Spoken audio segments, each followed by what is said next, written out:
Wajah iblis Tuahu memerah setelah mendengar pengumuman terakhir.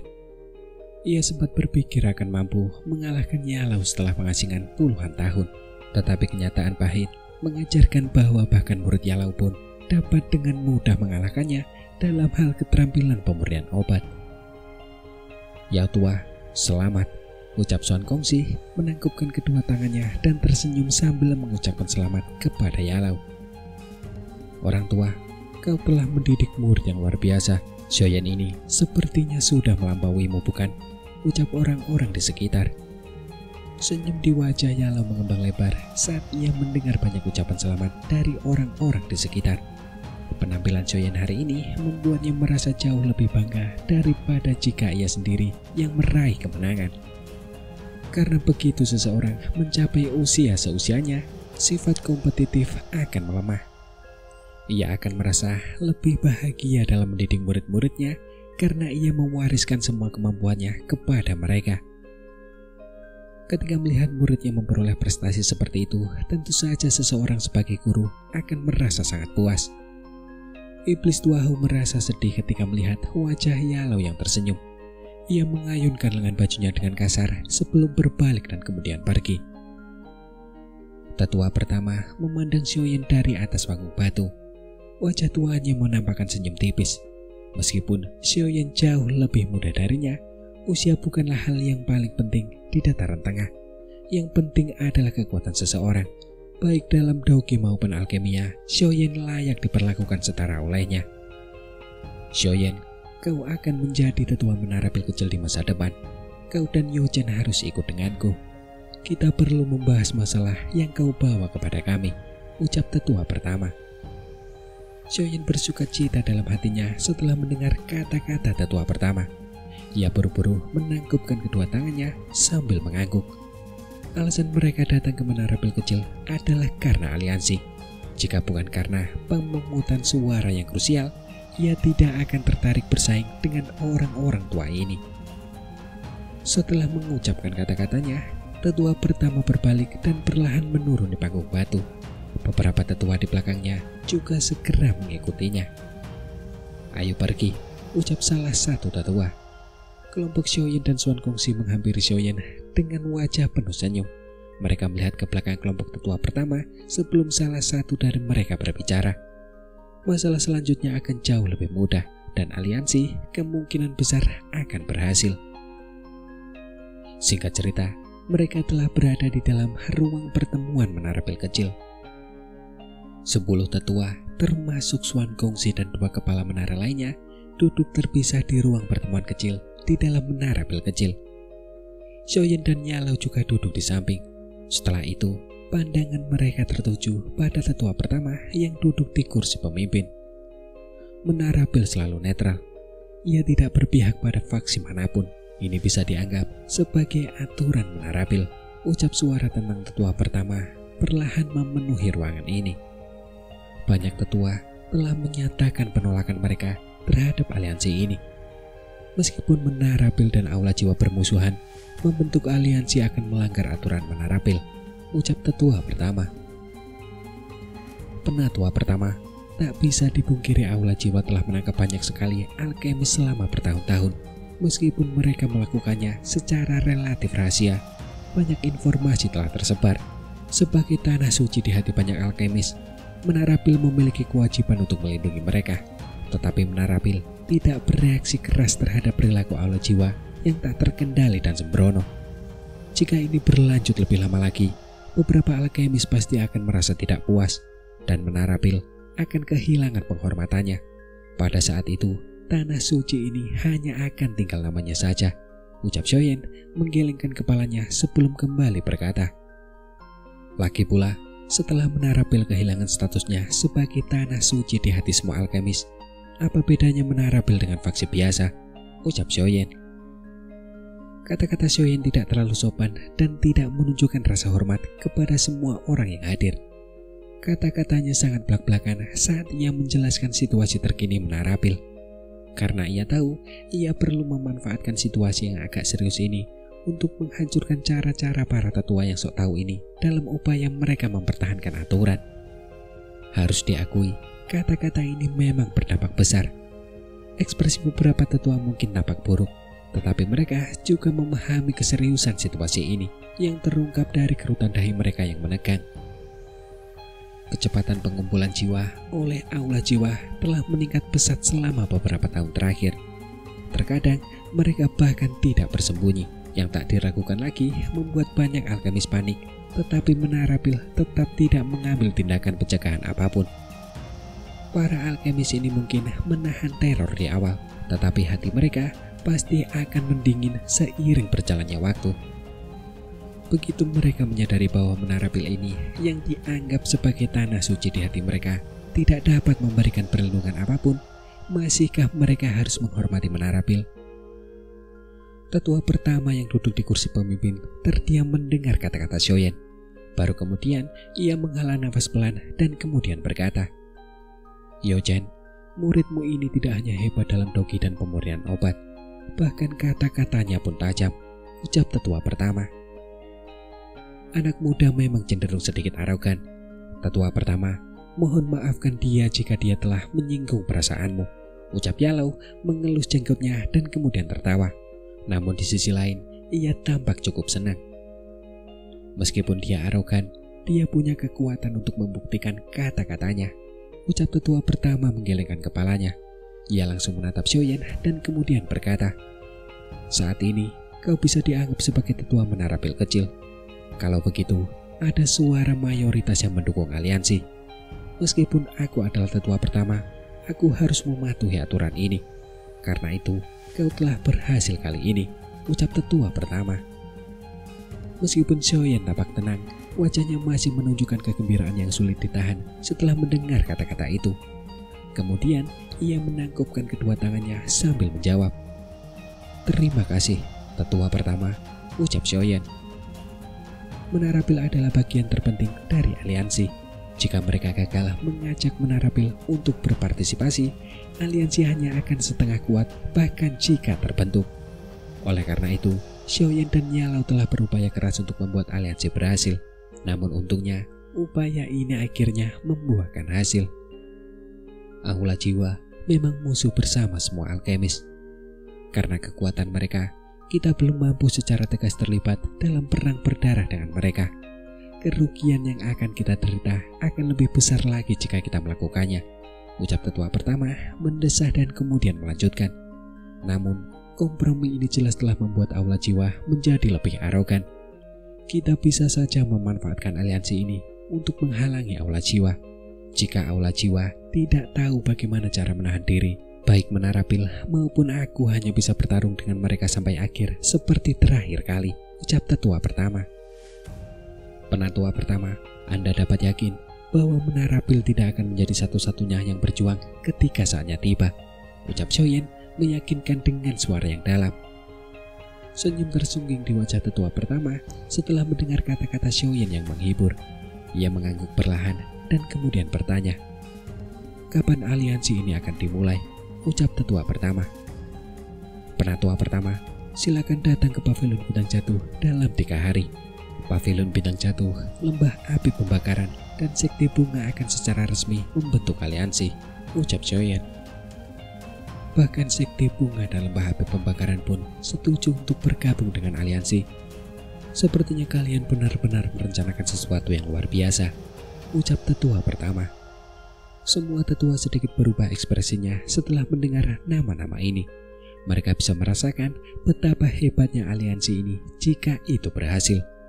Pada saat itu, bahkan Aula Jiwa pun tak akan berani meremehkannya.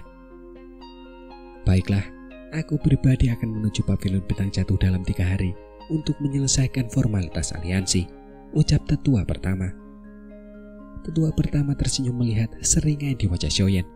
Ia merasakan darah di tubuhnya yang telah dingin selama bertahun-tahun tanpa disadari menjadi lebih hangat. Aula Jiwa, akankah dendam kita saat itu terselesaikan sepenuhnya? Gumam tetua pertama. Xiaoyan dan Yalo tinggal 1 hari lagi setelah menyelesaikan masalah Menara Pil kecil. Setelah itu, mereka pergi dan bergegas kembali ke Pavilion Bintang Jatuh. Sebagai tuan rumah, Pavilion Bintang Jatuh harus melakukan banyak hal untuk mempersiapkan aliansi ini. 2 hari berlalu dalam sekejap mata, sementara Pavilion Bintang Jatuh sibuk dengan urusan aliansi. Pertahanan Pavilion Bintang Jatuh menjadi sangat ketat setelah 2 hari. Banyak pasang mata dari Pavilion Bintang Jatuh mengawasi radius 500 km di sekitar wilayah Bintang. Setiap gerakan sekecil apapun akan tertangkap oleh mata-mata Pavilion Bintang Jatuh. Awan masih menggantung di atas gunung tempat Pavilion Bintang Jatuh menerima tamu. Yalau, Xiaoyan Cailin, dan rombongan lainnya telah tiba di sana lebih awal. Pintu menuju alam bintang telah sepenuhnya dibuka untuk menerima tamu. Matahari yang cerah perlahan naik di atas kepala mereka seiring berjalannya waktu. Tak lama berselang, deru angin tiba-tiba memecah keheningan. Xiaoyan dan Yalau adalah orang yang pertama menyadari suara ini. Kepala mereka terayun menatap pintu masuk alam bintang. Sekelompok cahaya melesat ke arah mereka. Mereka muncul di atas gunung ini setelah beberapa kilatan. Setelah cahaya itu akhirnya menghilang, itu menampakkan sekelompok sosok yang indah. Para anggota sekte bunga adalah pertama yang bergegas datang. Tatapan Xiaoyan tertuju pada Yun Yun di dekat barisan depan kelompok sekte bunga ini sebelum beralih ke tempat di depan. Ada 2 wanita berdiri di sana. 2 aura yang sangat kuat samar-samar terpancar dari mereka. Pancang tingkat menengah dan pancang tingkat tinggi.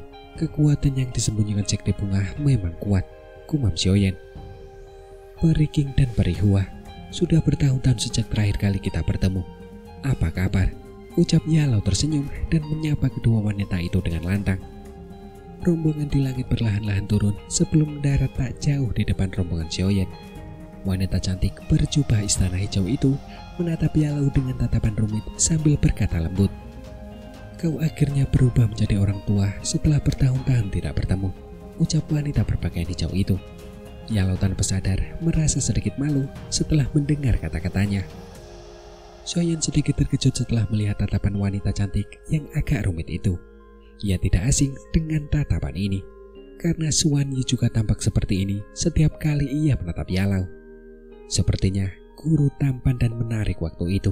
Dia bahkan telah meninggalkan hubungan di mana-mana, gumam Xiaoyan dalam hati. Ini Pavilion Bintang Jatuh.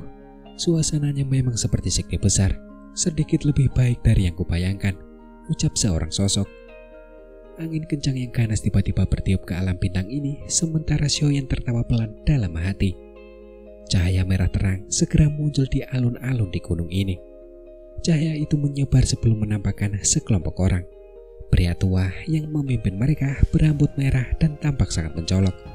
Terlebih lagi, aura menakutkan yang bahkan membuat alis Xiaoyan berkedut menyebar seperti gelombang dahsyat saat pria tua ini muncul. Leluhur Hoyun, iblis tua ini masih hidup, gumam Yalau. Yalau tersenyum sambil menatap pria tua berambut merah itu. Orang ini kemungkinan besar adalah leluhur Hoyun dari lembah api pembakaran. Dia memang sangat kuat, gumam Xiaoyan. Ekspresi Xiaoyan sedikit muram saat ia melirik lelaki tua berambut merah itu. Melalui indranya, ia dapat merasakan bahwa kekuatan lelaki tua ini telah mencapai level doseng bintang 1. Terlebih lagi, orang ini nampaknya sedikit lebih kuat darinya, dan ia berada pada doseng bintang 1 tingkat menengah.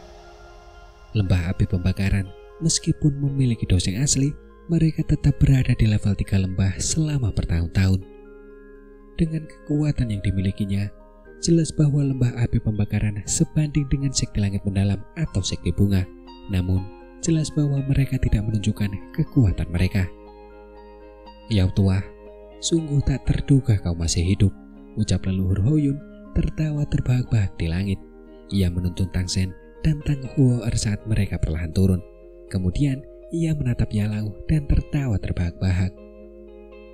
"Orang tua, kau benar-benar telah mencapai tingkat doseng," ucap Yalau tertawa. Dari penampilannya, jelas bahwa ia mengenal leluhur Hoyun. "Leluhur ini hampir mati saat menerobos kelas doseng.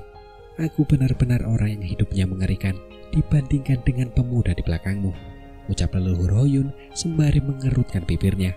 Matanya beralih ke Xiaoyan saat ia berbicara. Junior Xiaoyan memberi salam kepada leluhur Hoyun dan kepala lembah Tang. Ucap Xiaoyan tersenyum dan menangkupkan tangannya saat menyapa para tamu. kau adalah Xiaoyan itu. Sungguh orang yang luar biasa. Kau sangat cocok dengan Huo-erku, ucap leluhur Hoyun. Mata leluhur Hoyun juga mengamati Xiaoyan sebelum mengangguk puas. Di sisi lain, wajah Tang Huo-er memerah setelah mendengar leluhurnya Huoyun tiba-tiba mengucapkan kata-kata seperti itu di depan umum.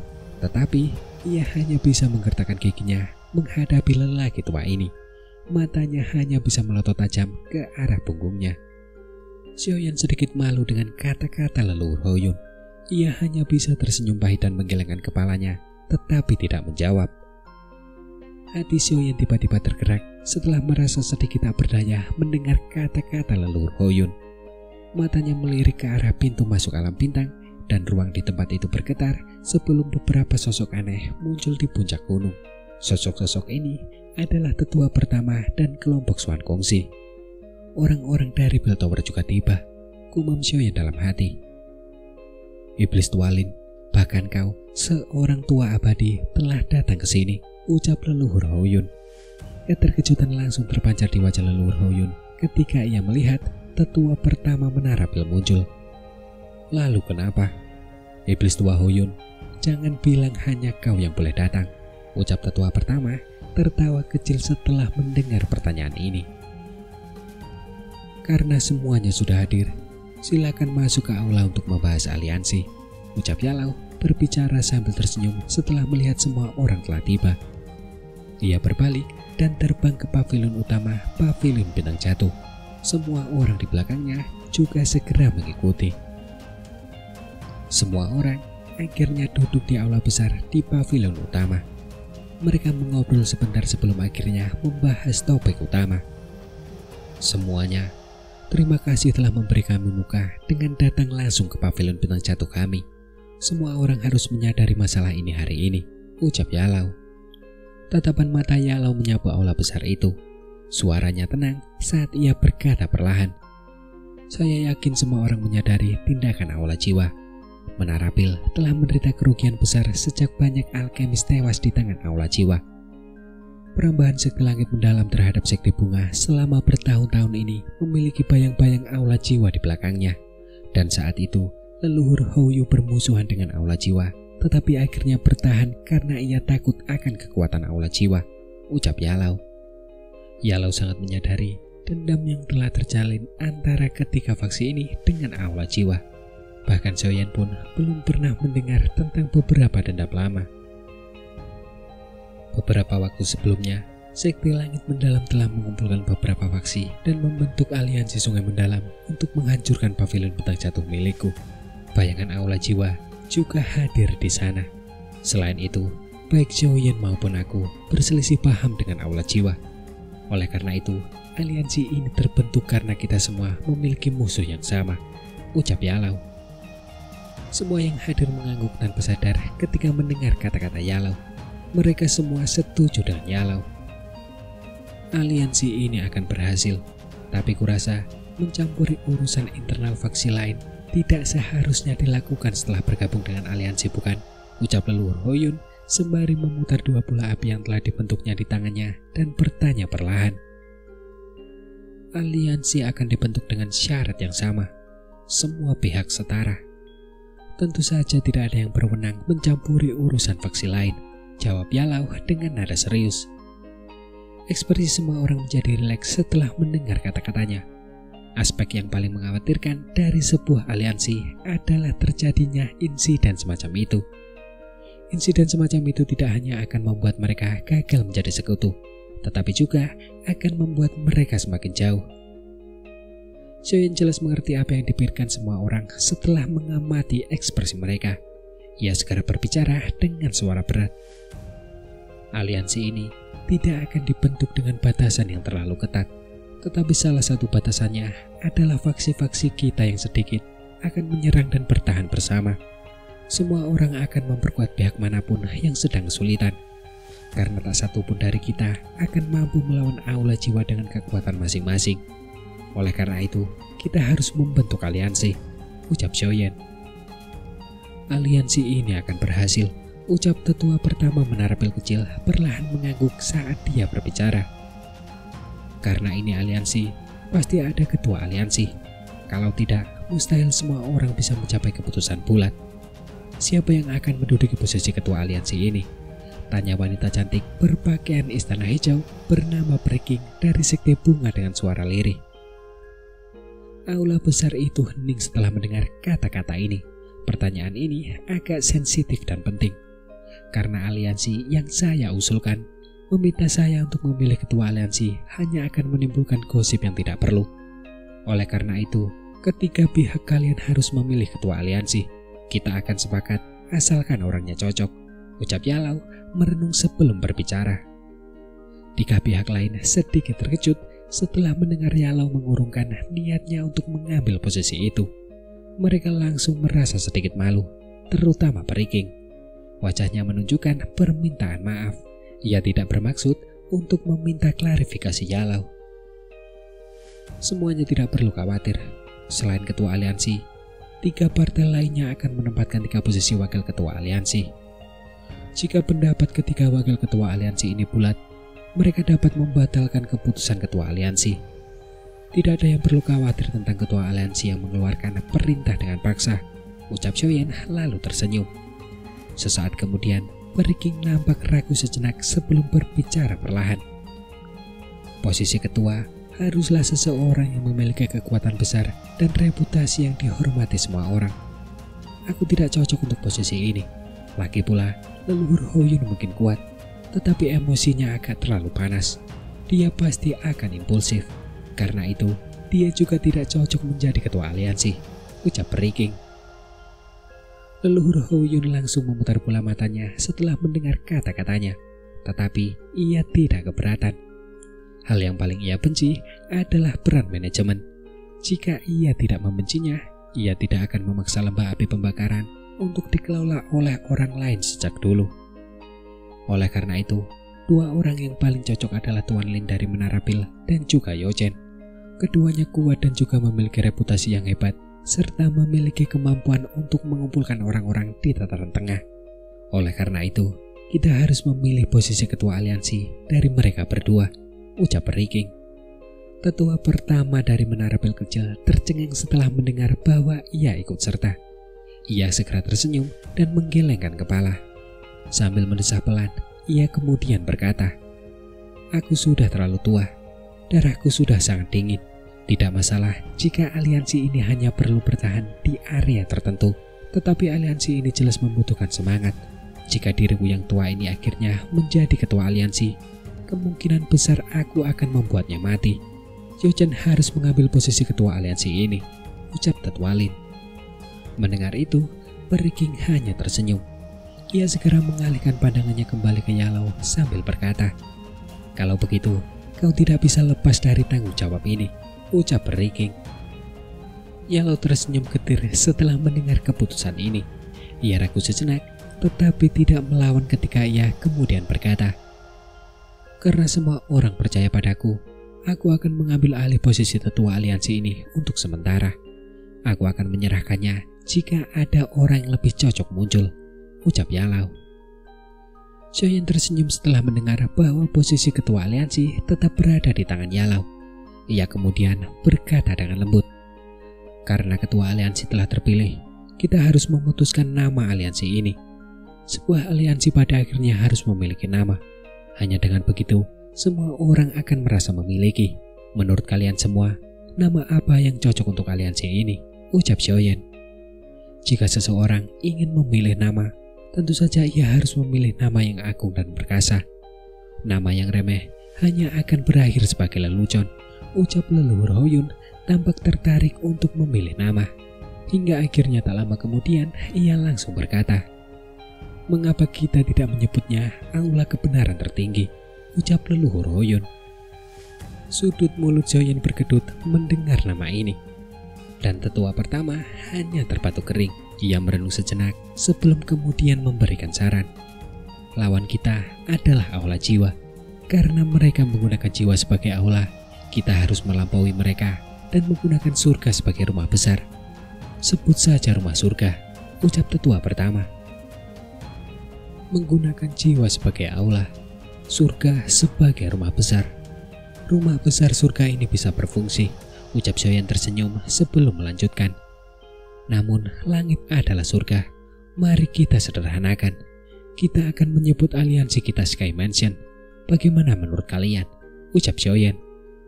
Sky Mansion menggunakan langit sebagai rumah besar. Ini memang megah, ucap leluhur Hoyun sembari membelah jenggotnya. Ia merasa nama ini sedikit lebih baik daripada aula kebenaran tertinggi miliknya. Kupikir nama itu juga akan berhasil, ucap tetua pertama mengangguk dan tertawa. Yalo menyeringai mendengar semua orang setuju. Karena tidak ada yang keberatan, aliansi kita akan disebut Sky Mansion. Menggunakan langit sebagai mansion jelas lebih sombong daripada aula jiwa, ucap Yalau. Aliansi telah terbentuk. Selanjutnya, mari kita minum untuk menghormati aliansi Sky Mansion yang baru saja terbentuk ini, ucap Xiaoyan. Xiaoyan mengangkat cangkir anggur di atas meja, tetapi raut wajahnya tiba-tiba berubah gelap dan dingin sebelum ia sempat mengungkapkan semua yang ingin ia katakan. Tatapannya yang tajam menatap ke arah tengah aula. Ruang di tempat itu tiba-tiba terdistorsi. Kabut hitam pekat merembes keluar. Di saat yang sama, sebuah suara acuh tak acuh dan tanpa emosi bergema di aula. Sky Mansion mungkin terdengar agak mendominasi, tapi ketua aula ini benar-benar ingin tahu apakah kalian semua akan memiliki kehidupan yang cukup untuk menikmatinya, ucap suara tanpa sosok itu. Mata Xiaoyan tiba-tiba menyipit setelah mendengar suara acuh tak acuh yang terpancar dari ruang terdistorsi. Aula jiwa jelas-jelas sedang campur tangan dengan mengirim orang ini. Terlebih lagi, orang ini menyebut dirinya ketua aula. Mungkinkah dia adalah ketua aula yang sangat misterius itu? Kabut hitam terus-menerus merembes keluar dari ruang yang terdistorsi. Perlahan-lahan, kabut hitam itu membentuk sosok manusia yang sepenuhnya tertutup kabut hitam di depan semua orang. Kepala aula jiwa, gumam tetua Lin. Tatapan tetua pertama dari menara bel kecil tertuju pada sosok manusia dalam kabut hitam. Tubuhnya yang agak bungkuk condong ke depan. Ruang di sekitarnya mulai berfluktuasi perlahan saat ini. Mungkin lebih baik memanggil wakil ketua aula, ucap sosok itu. Kabut hitam itu sedikit berfluktuasi sementara tawa samar terdengar. Sepertinya wakil ketua aula tidak memiliki banyak keberanian. Karena kau berani menerobos masuk ke pavilion bintang jatuhku, kau seharusnya menggunakan tubuh aslimu. Namun, ini hanya sosok ilusi. Mungkinkah kau penakut? Ucap Xiaoyan. Senyum dingin tersungging di sudut mulut Xiaoyan. Dengan penglihatannya, ia secara alami merasakan bahwa sosok manusia dalam kabut hitam di depannya hanyalah bayangan dan bukan tubuh asli. Xiaoyan, kau orang pertama setelah bertahun-tahun yang menyebut ketua ini penakut, ucap sosok itu. Kemudian tawa aneh terdengar dari sosok manusia di balik kabut hitam. Namun pencapaianmu saat ini mengejutkan ketua ini. Jika aku tahu ini akan terjadi, aku pasti akan membasmi klan Xiao saat itu, ucap sosok ilusi itu. Orang-orang dari aula jiwamu sudah mengucapkan kata-kata ini berkali-kali, ucap Xiaoyan. Mata Xiaoyan sedingin es saat ia kembali berkata perlahan. Namun, jika kau di sini hanya untuk mengumbar omong kosong menggunakan statusmu sebagai wakil ketua aula jiwa, maka sosok ilusi ini tak perlu terus ada, ucap Xiaoyan. Xiaoyan mulai mengangkat tangannya perlahan sambil berbicara. Ia mengarahkannya ke sosok ilusi itu. Ruang di sekitar sosok itu pun mulai berfluktuasi. Ketua ini ada di sini tentu saja karena giok dewa kuno Tosa di tanganmu, ucap orang di balik kabut hitam itu tersenyum tipis. Kabut hitam tiba-tiba melonjak di depannya sebelum berubah menjadi cermin hitam. Cermin itu beriak dan sebuah gambar muncul. Gambar itu adalah penjara yang besar dan gelap. Salah satu selnya dililit rantai hitam seperti jaring laba-laba. Sosok yang tampak kurus kering duduk di tengah rantai-rantai itu. Rantai-rantai itu seperti ular berbisa yang membelenggu anggota tubuhnya. Wajah Xiaoyan tampak garang saat ia menatap sosok ini. Tubuhnya tiba-tiba berdiri. Aura mengerikan meletus dari tubuhnya menyebar ke segala arah. Meja dan kursi di sampingnya langsung berubah menjadi debu. Hasrat membunuh yang mengerikan membuat seluruh aula menjadi dingin. Ayah, gumam Xiaoyan. Xiaoyan mengepalkan tangannya erat-erat. Kukunya menusuk telapak tangannya sementara tubuhnya gemetar. Sosok kurus kering itu adalah seseorang yang sangat ia kenal. Itu adalah Xiaozan, ayahnya. Meskipun dia tidak melihat ayahnya selama bertahun-tahun, Xiaoyan segera merasakan perasaan akrab yang berasal dari garis keturunan mereka yang terhubung. Serahkan giok dewa kuno Touse kepadaku. Kalau tidak, hanya dengan memikirkannya, hari ini tahun depan akan menjadi hari peringatan kematian ayahmu. Ucap orang di dalam kabut hitam itu tampak sama sekali tidak peduli dengan niat membunuh Xiaoyan yang mengerikan saat ia berteriak dingin. Ekspresi Xiaoyan begitu gelap hingga mengerikan. Tinjunya mengeluarkan suara retakan. Saat ini ia seperti binatang buas. Ia kehilangan akal sehatnya. Kedua matanya merah menyala. Hasrat membunuh yang gila membuncah di benaknya. Hasrat itu meraung, menuntutnya untuk mencapik-capik orang di depannya ini menjadi puluhan ribu keping. Xiaoyan, tenanglah, ucap Cailin. Sebuah tangan halus sedingin es menggenggam lengannya dengan lembut. Sementara hasrat membunuh membuncah di benaknya. Sebuah suara lembut yang cemas terdengar di telinganya. Hati Xiaoyan sedikit bergetar setelah mendengar teriakan ini. Baru kemudian ia kembali berpikir rasional. Ia menarik nafas dalam-dalam beberapa kali dan menekan hasrat membunuh di hatinya. Wajahnya yang garang perlahan kembali tenang seperti biasa. Kabut di sekitar sosok kabut hitam itu berfluktuasi setelah melihat Xiaoyan berangsur-angsur tenang. Ia pun berteriak dingin. Serahkan giok dewa kuno Touse, ucap sosok di dalam kabut itu. Aku khawatir jika aku benar-benar menyerahkan giok dewa kuno Touse kepadamu, ayahku hanya akan mati lebih cepat, ucap Xiaoyan. Mata Xiaoyan tampak sangat gelap saat menatap sosok di kabut hitam itu. Dia kemudian berkata, trik ini tidak berguna melawanku. Bawa ayahku kepadaku jika kau ingin mendapatkan giok dewa kuno Touse. Jika tidak, aku hanya akan mengabaikan semua ancamanmu.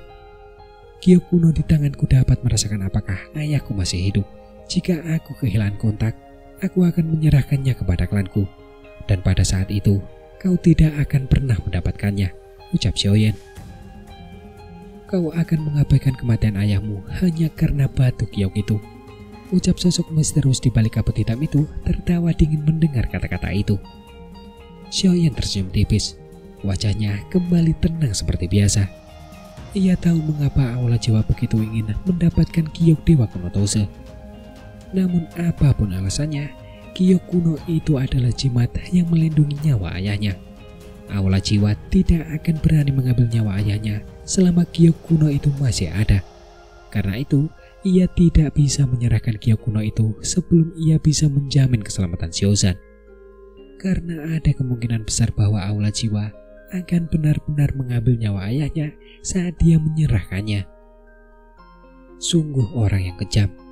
Memang seperti yang dikatakan Tianzun pertama, cara seperti itu tidak akan berhasil melawanmu, ucap sosok dalam kabut. Saat Xiaoyan kembali tenang, sosok manusia dalam kabut hitam itu menyadari bahwa rencana ini tidak terlalu berpengaruh. Xiaoyan, berhentilah bersikap arogan di depan ketua ini. Apa kau benar-benar berpikir bisa melawan Aula Jiwaku hanya dengan mendirikan apa yang disebut aliansi Istana Langit ini? Tunggu saja, setelah kalian semua menyadari kekuatan Aula Jiwaku, kalian pasti akan kehilangan harapan, ucap sosok manusia di balik kabut hitam itu tertawa aneh dan kemudian melanjutkan. Soal Menara Pil, Aula Jiwa kami biasanya akan memberimu sedikit muka, tapi kau sudah menyerah. Jadi jangan salahkan Aula Jiwaku karena kejam. Kebetulan juga kami sudah lama mengincar para alkemis di Menara Pilmu. Selain itu, aku juga akan menyarankan sekte bunga dan lembah api pembakaran untuk tidak ikut campur dalam kekacauan ini. Kalau tidak, akan terlambat untuk memikirkan kembali ketika faksi kalian hancur, ucap sosok itu. Kau bisa menelan Menara Pilku atau tidak, itu tergantung seberapa keras gigimu, ucap tetua pertama lalu tertawa dingin. Bereking dan leluhur Haoyun menyipitkan mata mereka, tetapi mereka hanya melihat dari samping dengan mata dingin dan tidak mengucapkan sepatah kata pun. Tatapan Xiaoyan gelap dan dingin saat ia menatap sosok manusia di balik kabut hitam. Ia terlalu malas untuk berdebat dengan sosok itu. Perlahan, ia mengepalkan tangannya. Beritahu semua orang setelah kau kembali bahwa aku akan membunuh semua bajingan dari Aula Jiwa dan klan Hun di masa depan, ucap Xiaoyan. Ruang di sekitar orang yang diselimuti kabut hitam itu langsung runtuh dengan ledakan saat Xiaoyan mengepalkan tangannya. Sebuah kekuatan mengerikan menghancurkan ruang itu sendiri. Di saat yang sama, orang yang diselimuti kabut hitam itu langsung lenyap. Dasar bocah sombong, kau pikir kau siapa? Bahkan orang sekuat Xiao Zuan pun dikalahkan oleh klan Hunku. Kau hanya seorang dosen bintang 1, sungguh tak tahu batas. Ketua ini akan menunggu hari itu tiba. Asal kau berani datang, aku sendiri yang akan membunuhmu, ucap wakil ketua Aula Jiwa itu. Tawa aneh bergema di aula besar setelah sosok manusia di balik kabut hitam menghilang. Namun, tawa itu berlanjut cukup lama. Sepertinya aliansi kita sudah lama ditemukan oleh Aula Jiwa. Kalau tidak, orang ini tidak akan muncul untuk menghalangi semua orang yang hadir dan menghalangi aliansi, ucap Yalau berbicara perlahan sambil memperhatikan aula yang perlahan menjadi sunyi. Aliansi ini jelas membuat Aula Jiwa merasa sedikit takut. Kalau tidak, mereka tidak akan melakukan hal seperti itu mengingat karakter mereka, ucap Xiaoyan berbicara dengan suara lemah sebelum melanjutkan pertanyaan. Apakah ada yang pernah mendengar tentang wakil kepala Aula Jiwa sebelumnya? Ucap Xiaoyan. Aku belum pernah mendengar tentangnya. Ada banyak ahli di dalam klan Hun. Wakil kepala aula ini mungkin seorang ahli dari dalam klan Hun, ucap leluhur Hoyun mengerutkan kening dan tertawa dingin. Kemudian ia kembali berkata, namun kupikir kekuatan orang ini paling tinggi adalah dosen bintang 3. Kalau tidak, seharusnya bukan bayangan yang datang hari ini, melainkan pasti wujud asli. Dia hanya menyembunyikan diri karena dia tidak yakin bisa mengalahkan kita semua, ucap Hoyun. Xiaoyan mengangguk kecil. Wakil kepala aula sebelumnya jelas takut dengan barisan mereka. Semuanya, masalah aliansi sudah selesai. Apakah ada yang punya pertanyaan terakhir? Ucap Xiaoyan. Mata Xiaoyan menyapu semua orang lalu melanjutkan. Aula Jiwa adalah musuh kuat aliansi ini. Setelah aliansi ini diumumkan secara publik, Aula Jiwa pasti tidak akan tinggal diam. Pada saat itu, kita harus bergandengan tangan dan melawan musuh kita, ucap Xiaoyan. Ketua pertama Menara Pil, leluhur Hoyun, Beriking dan yang lainnya saling berpandangan. Akhirnya, mereka perlahan menggelengkan kepala. Tak satu pun dari mereka adalah orang biasa-biasa saja. Mustahil bagi mereka untuk takut sampai berubah pikiran karena ancaman wakil ketua Aula Jiwa. Karena ini masalahnya, kami akan mengumumkan masalah ini dalam beberapa hari. Pada saat itu, saya harap semua orang akan bertindak untuk membangun celah di antara setiap faksi agar dapat memperkuat salah satu pihak secepat mungkin, ucap Xiaoyan dengan suara berat. Semua orang mengangguk setelah mendengar kata-katanya. Aliansi telah terbentuk. Kemungkinan besar Aula Jiwa akan memberikan tanggapan resmi terhadap aliansi ini. Masa depan mereka tidak akan damai. Baiklah, jangan menunda lagi. Kita akan kembali dan membangun lubang cacing, ucap leluhur Hoyun. Xiaoyan tersenyum dan mengangguk sambil memperhatikan leluhur Hoyun dan yang lainnya berdiri untuk pergi. Ia berdiri bersama rombongan Yalau dan mengantar mereka pergi. Matanya menatap sosok-sosok mereka yang menghilang dengan cepat. Setelah itu, ia bertukar pandang dengan mereka yang hadir. Mereka semua merasakan bahwa badai segera mendekat. Dataran tengah yang relatif tenang selama bertahun-tahun kemungkinan akan ramai kembali.